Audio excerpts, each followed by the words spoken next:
Thank you, Nancy. Hello, I'm Ardishi Garampai, Head of Automated Assessment and Learning at Cambridge English Language Assessment. And I'm Mark Elliott, Senior Validation and Data Services Manager at Cambridge English Language Assessment. Welcome to the fifth in the series of 6 webinars on understanding assessment. Today we'll try to help you understand some key ideas about listening assessment through simple explanations and examples. Many teachers find teaching listening comprehension a bit challenging. In this session, we'd like to demystify some of the misconceptions surrounding listening comprehension. Our aim is to answer some questions about listening comprehension. We'll look at what listening comprehension is and how it's different from other skills. We'll also think about what a listener actually needs to do when they're listening, which helps us to understand the complexity of this skill for English language learners. We'll then move on to think about assessing listening, how we can test a learner's listening comprehension ability, and what makes a listening comprehension question or item easy or difficult. We'll start by considering listening comprehension and how it differs from other skills. What is listening? What's happening in your brain as you're listening to me now?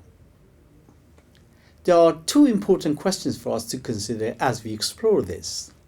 Number 1, how does a listener turn a sound wave into a complex unit of meaning? How does a listener build comprehension? Most people believe that listening is an integrative language skill which involves all other language skills such as reading, speaking, and writing. If that is true, what makes listening different from other language skills? Let's take reading as an example. What do you think makes listening different from reading? In the chat box, type in your ideas about how the skill of listening is different from the skill of reading. We often talk about reading and listening as receptive skills, but are they so similar? What are the differences? Type any ideas that you have into the chat box.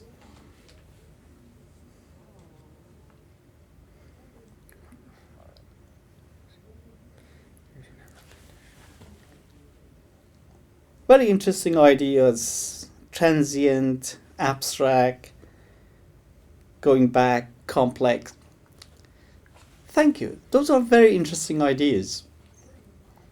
Here's some of the main differences between reading and listening. Firstly, listening, as many of you mentioned, is transitory. That means there is no record of what you hear apart from your memory.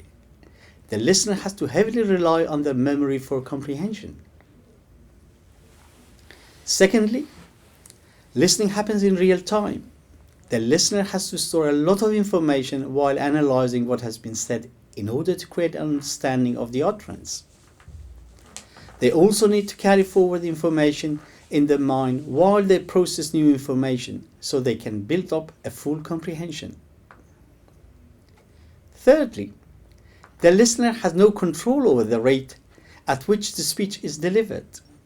They can't rewind what has been said so far, nor can they slow down the rate of speech if they miss something.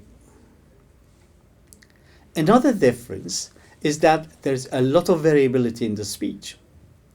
People pronounce sounds and words differently. They have different ways of emphasizing words or syllables. They use different phrases or expressions, and voices are different. Of course, there are different genres and registers when reading as well, but typeface is generally fairly standardized at least. Finally, there are no gaps between words when you listen. Speakers tend to run all the words together with only occasional pauses. The listener hears just a stream of sounds which they have to interpret. Let's pick up on that last idea, how we interpret a stream of sounds, and examine it a little more carefully. This is a picture of a sound wave. There is a message in this sound wave, but how do you interpret it? The stream of sound needs to be processed into meaningful language elements.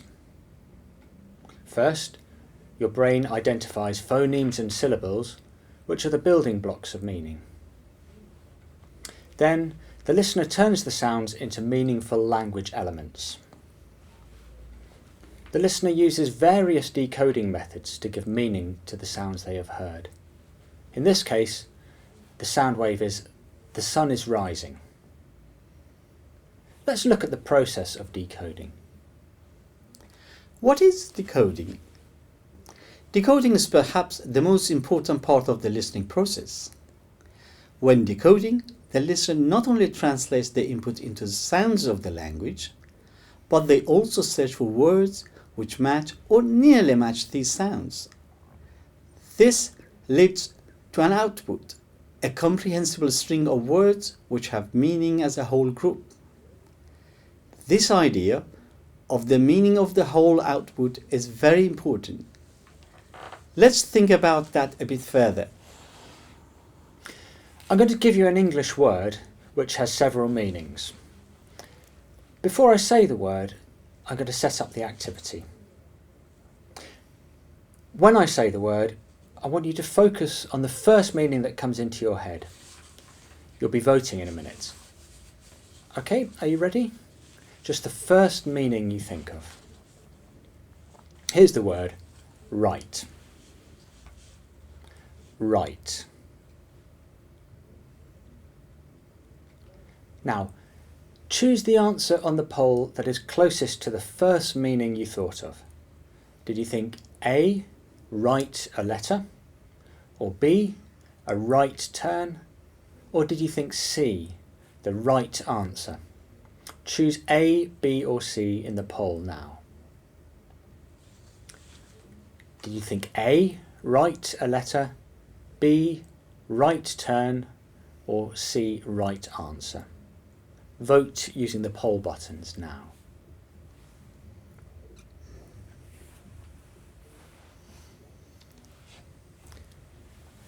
Okay, that's interesting.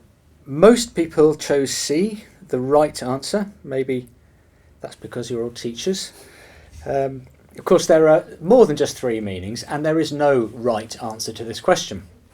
What I wanted to show you is that without any surrounding context, you wouldn't be able to determine the meaning of this word. So, what does a listener need to do when they hear a string of words? First, the listener has to search for the words in their familiar vocabulary database, their memory, while they try to identify the grammatical patterns that link the words together. Then, they need to fit a word to the words surrounding it. For example, they may hear heavy or turn. Is the meaning of heavy related to weight? Or is it a great degree or amount of something? Or could it mean solid? Similarly, is turn a noun or is it a verb? Once you hear the context, you can fit the words together more accurately. If someone is a heavy smoker, heavy means the amount they smoke. If I say it's my turn to pay, you know turn is a noun and not a verb. Once the listener has heard the rest of the words, they then need to parse the words to form a bare proposition. This bare proposition will only provide a literal abstract idea for the listener. They will understand the meaning of the words and the structure of the sentence, but not necessarily the full intended meaning of what was said. In order to fully understand the intended meaning, the listener has to think of the wider context and use their world knowledge. Arriving at the intended meaning requires different processes in the listener's mind. We call this meaning construction. For example, the listener may hear the sun is rising. There could be different meanings associated with these words depending on the listener's world knowledge. It could literally mean the sun is rising, or it could mean it's time to wake up. To identify which is the correct meaning, the listener will have to use their world knowledge and also decide how to handle the information, identifying what is relevant and which parts of the string of words are important. So we've thought about what is involved in listening and what makes listening different to other skills. Now we're going to focus on the cognitive processes that the listener has to employ in a listening activity. In order to test listening, we need a model which explains the different processes involved in moving from a sound wave to an idea in the listener's mind. The model used by Cambridge English Language Assessment is a cognitive processing model closely related to the model used for reading. It breaks the listening process down into 5 levels, which form a hierarchical model, so for one level to take place, all the lower levels also need to take place. The different processing levels don't necessarily take place in sequence. They interact in complex ways, but there is a natural progression in terms of the depth of processing. The flowchart that I'm going to show you is also in the handout called Cognitive Processing. And it's a summary of what we've been talking about so far. The lowest level, input decoding, involves isolating phonemic units from the basic sound wave the listener receives. The next level, lexical search, involves identifying words from the individual phonemes. Syntactic parsing involves imposing a syntactic structure on groups of words to produce utterances which at this stage are bare propositions without any context. These units are equivalent to sentences in written language. We make the distinction here because spoken language is different from written language, and not all utterances are what would be considered full grammatical sentences in writing. These first 3 levels of cognitive processing, up to the production of a bare proposition, make up the lower level processes. To complete the comprehension process, the meaning construction process involves contextualizing the bare proposition and enriching it with real-world knowledge and inferences to create a full proposition representing what the speaker really meant. The highest level of processing, discourse construction, involves taking the new proposition and incorporating it into a representation of the whole discourse, linking it to everything that has gone before. These final 2 levels of cognitive processing, finishing the process, are the higher level processes. As listeners progress successive levels of processing, they become automatic. In other words, they don't require attention from the listeners. This is important for listening tests because it informs the processes which should be targeted at a particular level. Low-level listeners need to pay more attention to the lower-level processes, so they are not able to engage in high-level processing such as meaning construction or discourse construction. So targeting the high-level processes in assessments for these candidates would not be appropriate. Similarly, in high-level learners, we'd expect the lower-level processes to have become automatic. So we will learn little about these high-level learners if we target low-level processes in our assessment. For these learners, high-level learners, we need to target the higher-level processes. Now, I would like you to think of an L2 listener. What are the challenges for an L2 listener? Please share your ideas in the chat box now. So, what are the challenges, specific challenges for an L2 listener? Type your ideas into the text box and we'll have a look at them.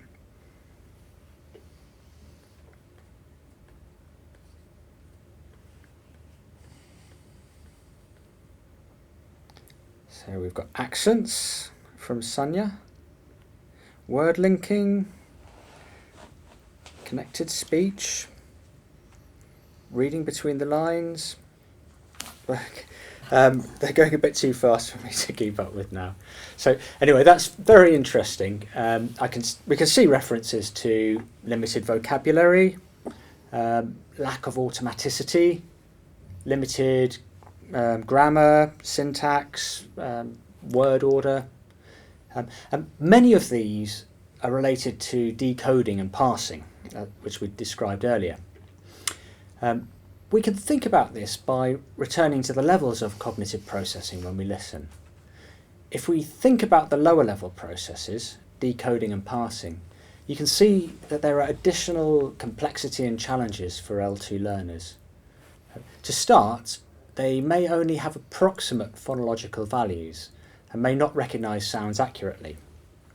They will have a limited vocabulary in their long-term memory, and their word recognition is unlikely to be automatic in all cases. They may also not connect words together easily. They're likely to have a limited grammatical resource to call on, and again, they may find it difficult to recognise grammatical patterns. If we think about the higher level processes of meaning construction, there will also be challenges for the L2 listener to construct meaning. There may be cultural misunderstandings based on different knowledge of the world. There may be a lack of pragmatic knowledge about the context or implied meaning. Learners may be focusing on decoding the utterance, which means their ability to carry forward information, what they've heard so far, will be limited. They may have difficulty connecting ideas as well. What about when learners are listening online? If listening is online, it must be a very approximate process in terms of word recognition and grammatical patterns.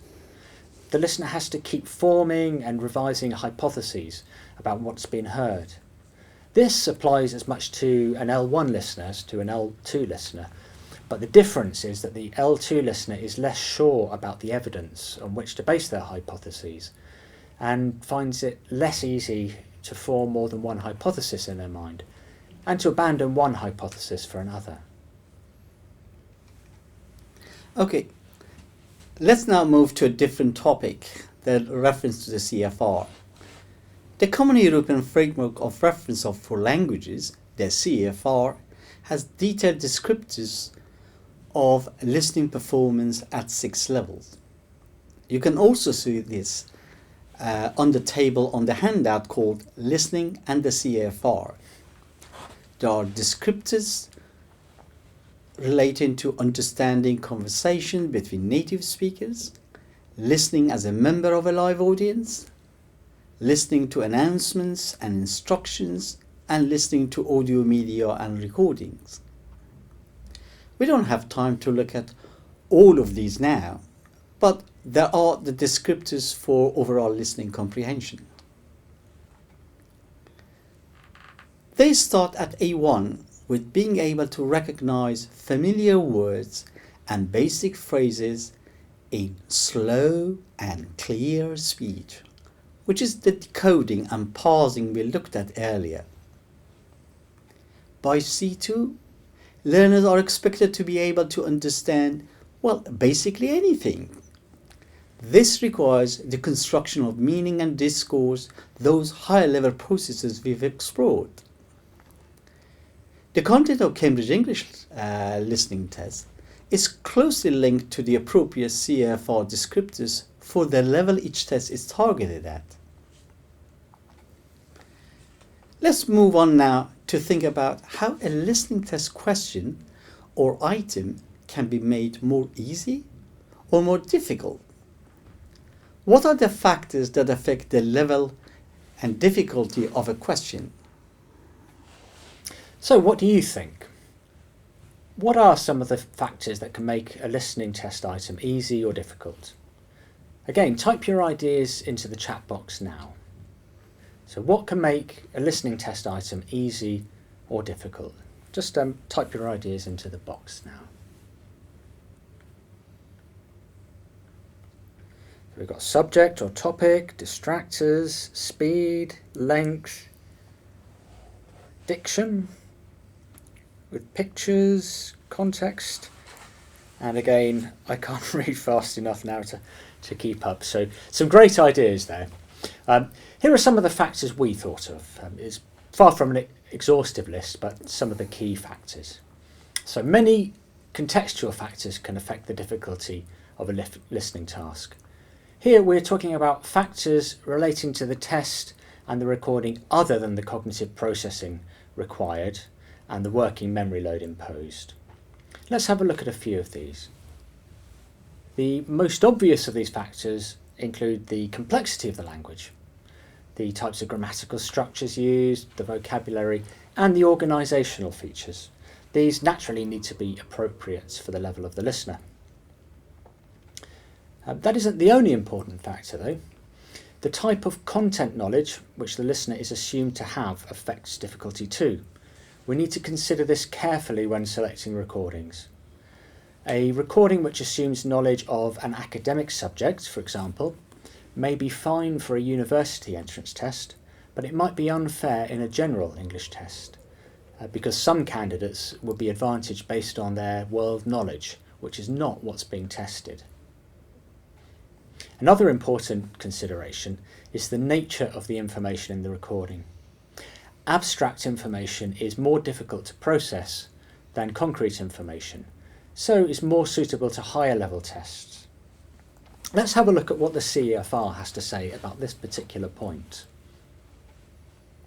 So the CEFR provides descriptors of many of these contextual factors which can affect the difficulty of a listening task and how they relate to different ability levels. Here's an example of a descriptor for A2, which mentions the nature of information. As you can see, an A2 listener is only expected to be able to process concrete information. And here's one for C1. Listeners at C1 level are able to process abstract concepts as well as more concrete information. And as some of you have mentioned, features of the speakers in the recording affect task difficulty as well. A clear case of this is speech rate, which many of you mentioned. We all know that the rate at which someone speaks has an effect on difficulty. In fact, studies show that comprehension decreases steadily with increased speech rate, and then it deteriorates rapidly after a certain point. Of course, where that point is depends on the level of the listener. Speech rate is definitely important at lower levels. Here we mean up to about B1 level, because of the lack of automatic processing, which means that listeners simply don't have time to process fast speech, or even speech at natural speed. At higher levels though, the lower level processes should be sufficiently automatic for listeners to process speech at natural speed. The issue for these listeners is being able to carry out the higher levels of processing at the same time. But as a rule, the speech rate for tests at B2 level and above don't need to be slowed down from natural speed.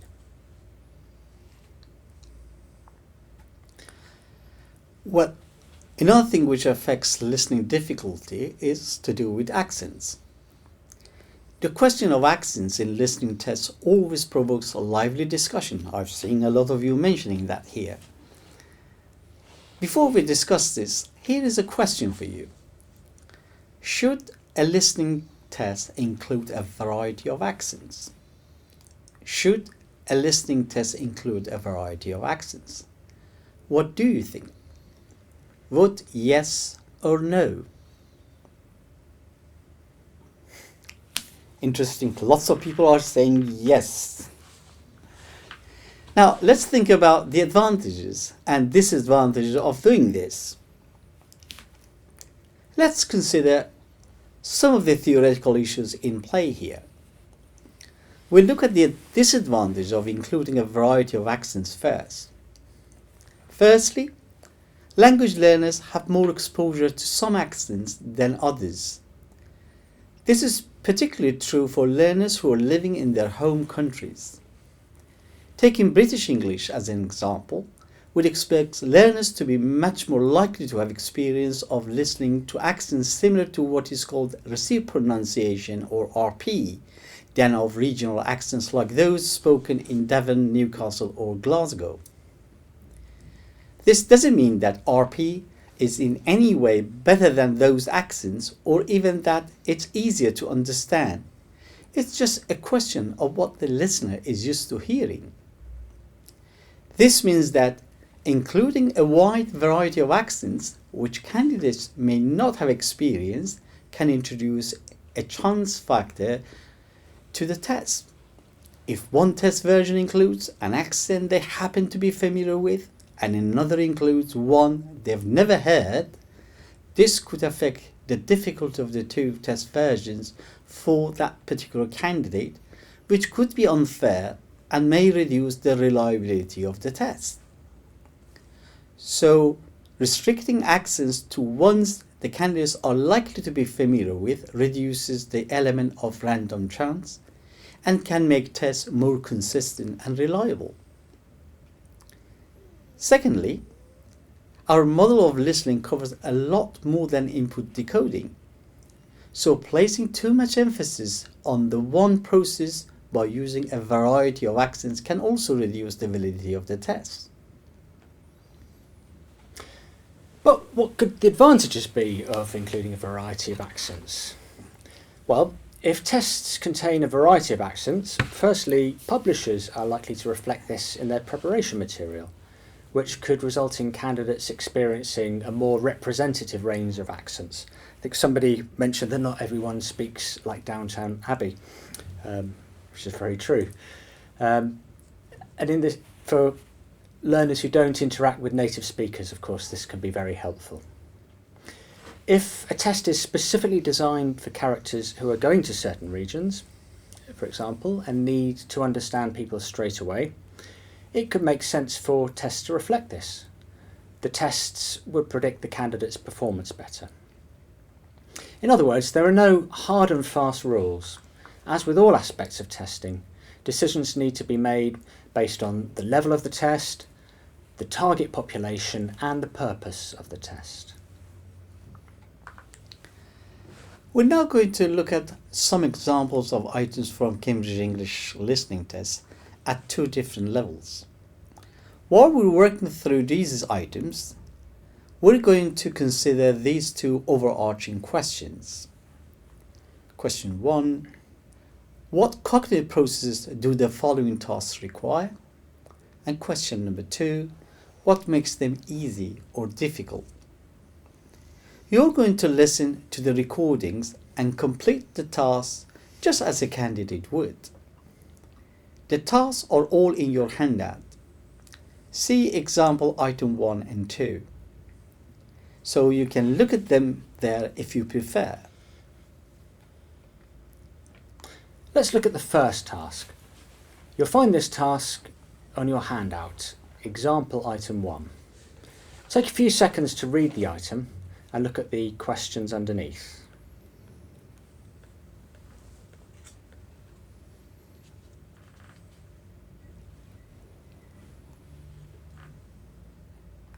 Okay, now you're going to hear the recording.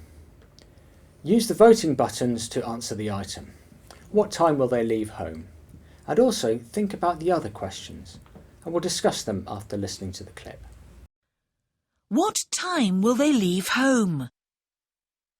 Paul, when do you want to go? It's 7:30 already. Be ready at 10 to 8. We should leave then. You booked the table for 8:15, didn't you? Yes, and we mustn't be late.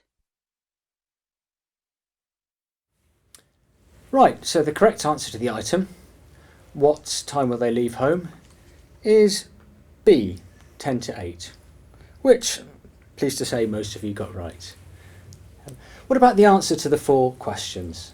Let's look at the first one. What level of learners do you think the task is best suited for?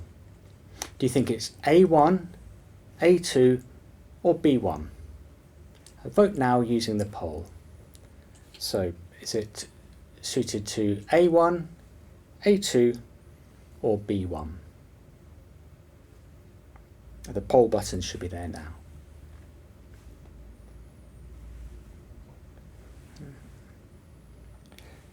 Okay, so the majority of you have gone for A2, and I'd agree. This task is very much suitable for A2 level. In fact, it's taken from a Cambridge English key test, which I suspect some of you may have recognised. Let's think about the second question. Why does the item have visual options? Well, visual options place fewer cognitive demands on the candidate. It isn't necessary to read and listen at the same time. This is possible because of the simple, concrete nature of the concepts represented in the task. What about the third question? What cognitive processes does the item target? What do you think? Type your answers into the text chat now. What cognitive processes do you think the item targets?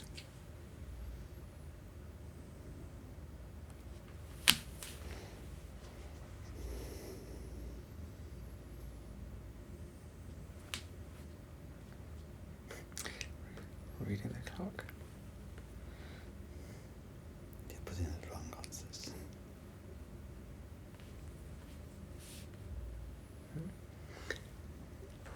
So lots of good ideas there. Well, in terms of the cognitive processes from our model that we looked at earlier, targeted by the item, these are the lower level processes, and in particular lexical search, recognising the correct time. Finally, what sources of difficulty are there in the item? Well, the candidate doesn't need to incorporate any contextual information or utilise other higher level processes in order to answer the question. However, here's the transcript of the material with the key highlighted in bold. To answer the last question, what sources of difficulty are there in the item? Well, all three of the times are mentioned, so there's an element of distraction present, although the two incorrect responses are clearly ruled out as possible answers. So in order to answer the question, the candidate needs to identify which of the three times, each corresponding to one of the options, refers to the time they are leaving rather than the time now or the time their table is booked for. This is obviously not a demanding listening item for a skilled listener, but listeners at A2 level lack automaticity in their processing, and simply identifying words within the speech stream and passing these words into utterances takes effort.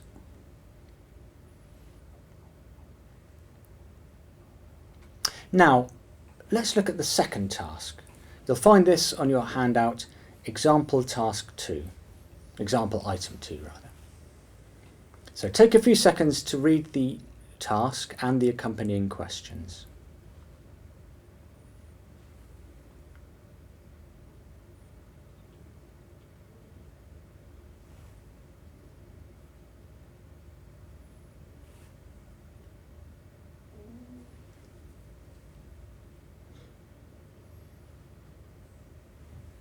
Okay, now let's listen to the recording and see if we can answer the main item questions.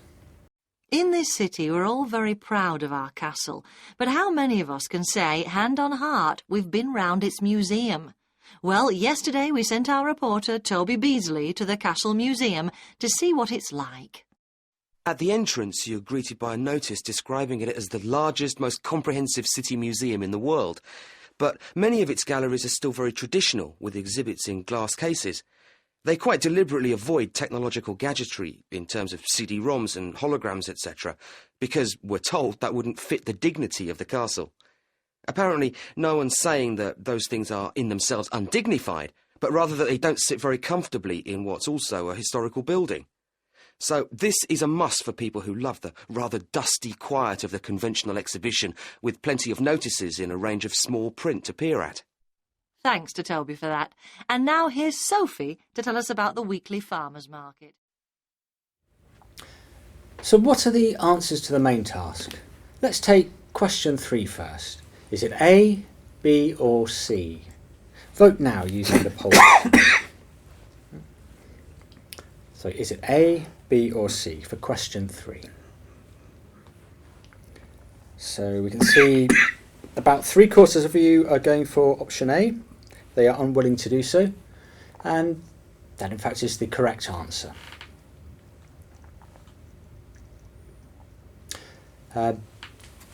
So what about question 4? So for this one, can you type the option A, B or C into the chat box rather than a poll? So for question 4, can you type the answer A, B or C into the chat box?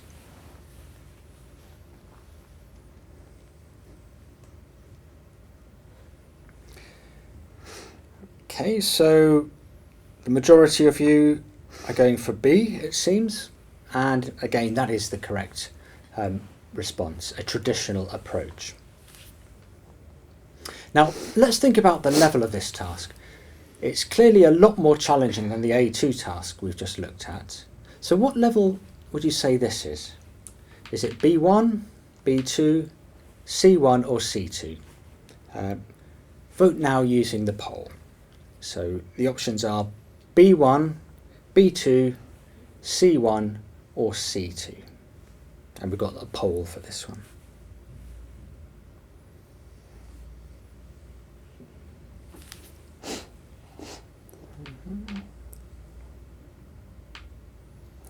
So the most popular option, just about half of you have gone for B2 it seems, but there's a definite difference of opinion there. In fact, this is a C1 level task and it's taken from Cambridge English Advanced. And we can see that from a few different aspects of the task and the text if we examine it carefully. So let's think about the additional 3 questions. Number 1, why do the items have text options rather than the visual options for the last one? Well, this is because the concepts expressed in the options are too complex and abstract to represent visually. And this also raises the challenge as the candidates have to process the language and the concepts in the options as well as in the recording. And question 2, what cognitive processes do the items target? Well, in this case, they are high-level cognitive processes, in particular meaning construction.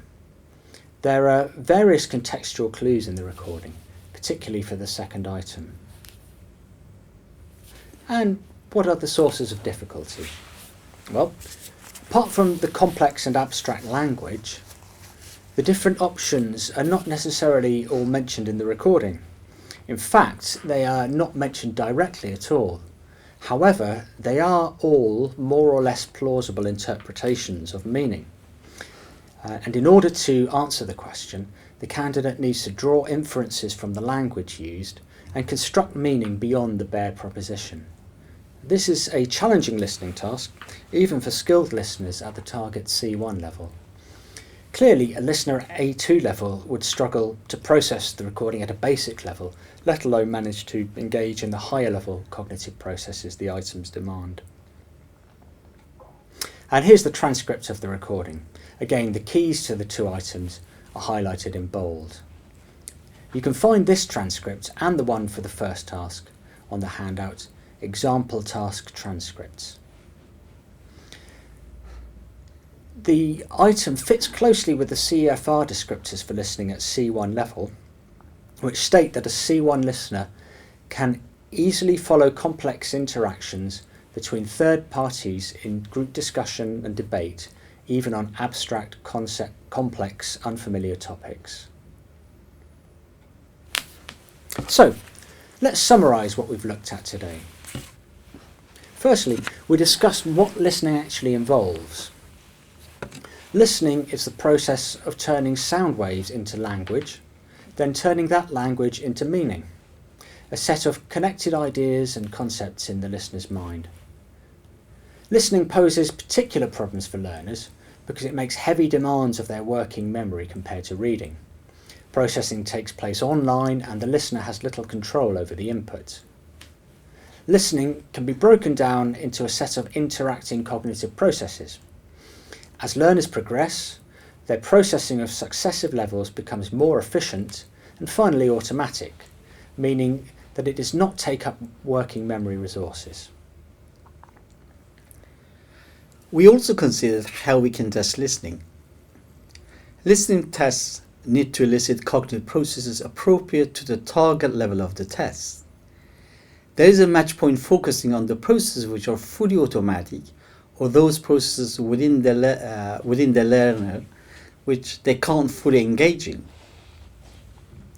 As well as considering which cognitive process to target, the context of how we do this is important. Here, the CFR can provide contextual information to help us design appropriate tasks. Cognitive processing demands aren't the only factors which affect difficulty, however. A variety of other factors, such as speech rate and the variety of accents used in a test, can affect difficulty. These factors need to be controlled carefully. Please note that at the end of your handouts, we've included references for further reading you might like to look at after the webinar.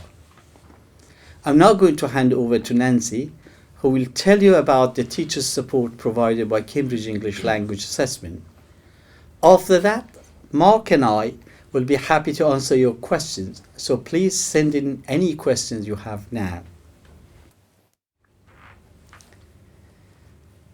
Well, here are some questions that were sent in by some of you. Mark, could you take the first one? Okay, thank you, Ardashir. We had a question about parsing. Some of you are asking for a clarification of what parsing means. So parsing in this context is imposing a grammatical structure on a group of words. So simply taking what is a jumble of random words and creating a sentence or an utterance, as we like to refer to it in spoken language. So it's creating that structure. Well, another question quite a few of you ask is to do with listening once and twice, and which one is the right answer. Actually, there isn't a right answer. You can have both listening once and twice. They have advantages and disadvantages. That's why we use both of them in our test depending on the context.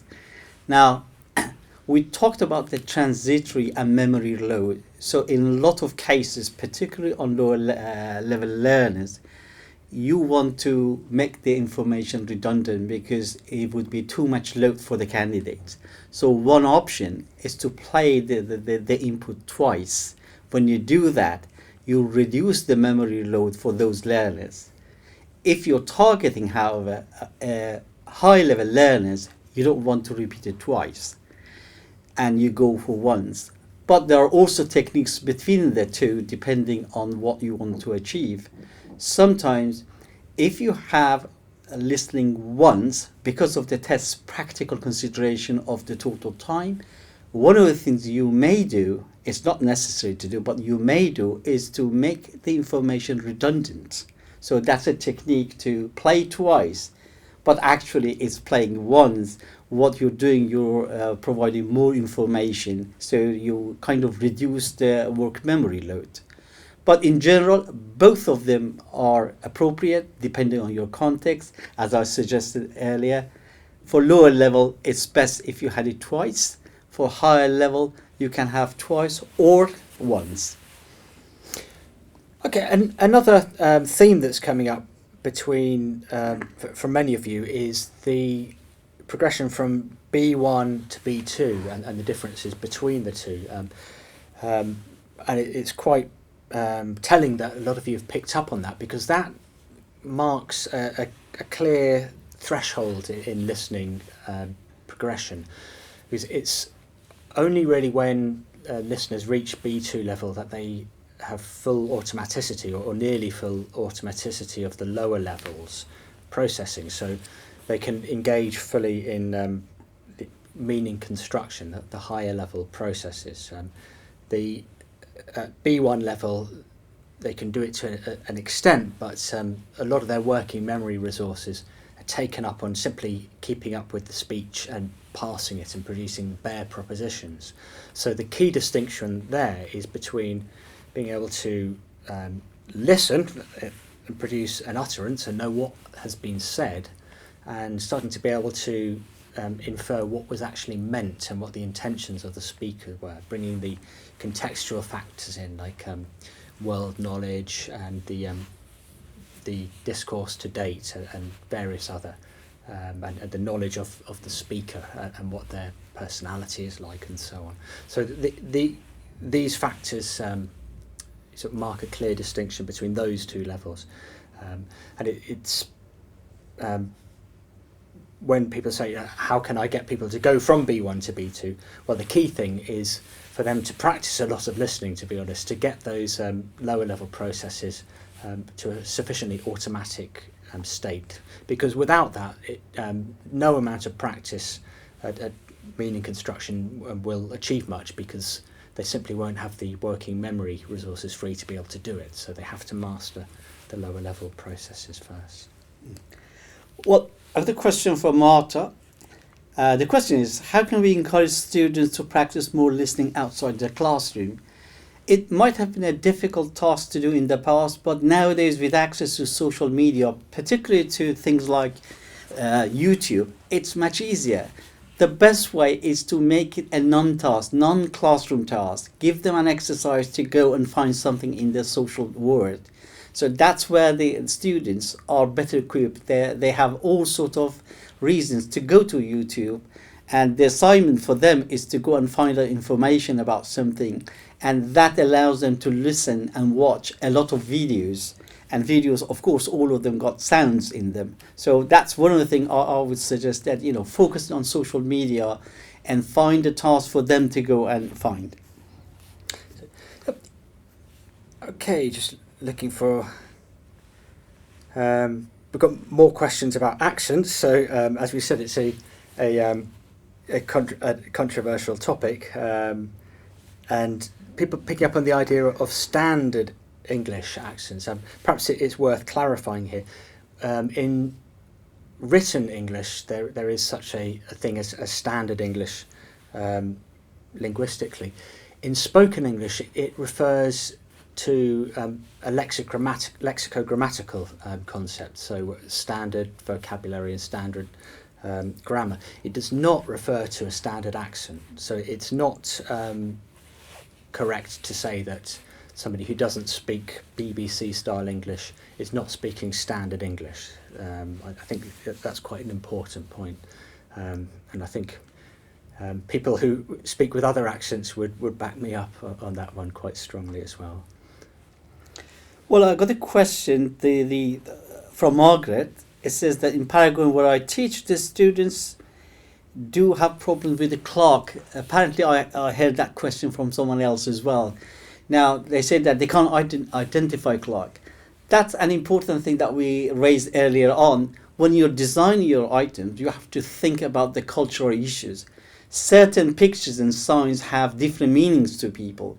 If people don't recognize, for example, the picture of a clock, don't use it in your task. The reason we're using it in our task, because we have our exams tuned to kind of international audience. So we have it in a kind of general exposure to all the candidates around the world. Whereas in your individual context, if any picture, any sign has a special meaning, you have to avoid them if you want to use them as help. Very interesting one here. I've lost it now. Talk about the idea of top to bottom listening. So this goes back to the idea of bottom up and top down processing, and top down processing starting with the context. Well, according to the cognitive processing model we use, which is pretty much based on cognitive psychology over the last 25 years or so, we mentioned that the processes are interacting, which means that it isn't simply a linear process. You don't start with the decode phonemes and then build them up into words and build them up into grammar. The different levels that you engage in are interacting, so you're ongoing grammatical parsing will help you inform the lexical search. As you're searching your lexical database, it will inform your understanding of the phonemes and so on. So it's all very complex. And as I mentioned before, the lower level listeners, they don't really engage in the very high level processes at all. They can only really get up to sort of the parsing level. So trying to begin with the context is perhaps not helpful at a lower level. It's a mixture of both. It's bottom up and it's top down and it's middle out. So I think it's a case of the pendulum swinging in research. We started with the bottom up idea, we moved to the top down idea, but as research has progressed, we've discovered it's more complex and interacting. But certainly a combination of both sides, of both elements, top down and bottom up, can help students. Well, there's a recurring theme coming up with a question about authenticity and scripted material. The question about authenticity and scripted is something you have to bear in mind when we say authenticity and something very authentic. Now, if you use a very authentic material, for example, listening to a lecture, not all the information in that lecture may not be useful. So the best approach, if you want to turn that one to a particular exercise for a particular level, but it's a lower level process you're trying to test, or higher level, you need to tailor it. You need to edit that authentic material. So the contrary to that one is something, if people start going from scratch and try to script a conversation, the problem with the latter approach is that if you go down that route, the material may not sound oral. It might be very written feature of the language. So the kind of advice is something in between. You start with authentic materials, and the authentic material, which is the spoken, the important thing is that it has to have spoken features of the language for the listening test. And then you can go and edit it, and with the editing, make the right choice, the right language, the right speed, and all the rest of it that we talked about, cognitive and contextual factors, to make sure they're appropriate for your levels. Okay. I think, time for one more question. I think coming back to accents again, how do we train our pupils, Olga is asking. Well, basically, it's a question of exposure. The way the brain processes accents is to keep records of each word from different speakers, and there's a surprising capacity in our brains to store these. So exposure to a particular accent will create these traces of different words with these different accents, and it'll create this database to draw upon. So it really is just a question, if you want to get used to an accent, just listen to that particular accent a lot. That's as simple as that. Well, I think unfortunately that's all we have time for. Thank you very much for attending today. We hope you found it useful. We look forward to seeing you at our future webinars. The next webinar coming up in this series is on understanding grammar and vocabulary assessment. We also have an additional webinar next month on how to engage and motivate teens towards exam success. Thank you. Thank you.